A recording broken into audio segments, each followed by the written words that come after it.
எப்போவுமே ஒரு 4 பேர்த்துக்கு உதவியாக இருக்கணும், 4 பேருக்கு நல்லது பண்ணணும் அப்படிங்கிற ஒரு நல்ல மனப்பான்மையோடு இருந்தவர் ராஜன் அவர்கள்.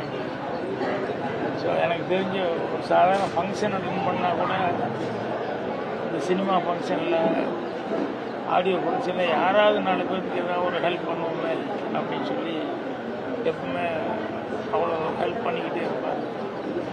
அதுதான் அவருக்கு ரொம்ப பிடிச்ச விஷயம்.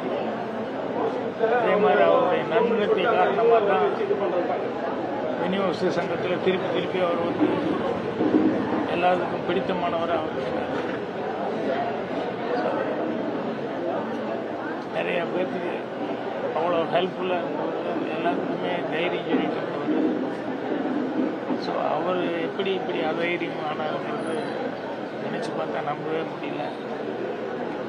ரொம்ப கஷ்டமாக இருக்குது. சினிமாவுக்கு வந்து திரைத்துறைக்கு வந்து ஒரு பாதுகாப்பாக என்ன ப்ராப்ளமாக இருந்தாலும் திரைத்துறைக்கு அவர் திரைத்துறைக்கு வந்து ஏதாவது அவர் தான் முதலாளர் குரல் கொடுப்பார்.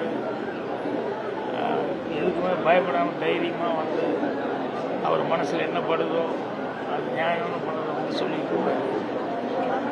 ஸோ இன்றைக்கி திரைத்துறைக்கும் ஒரு பெரிய இழப்பு. எங்களை மாதிரி நல்லா பழகிட்டு இருந்தவங்க எல்லாத்துக்குமே மிகப்பெரிய இழப்பு.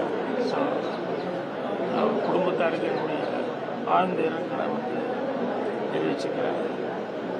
ஒரு ஆத்மா சாந்தி அப்படின்னு சொல்லி பிரார்த்தனை பண்ணுறேன்.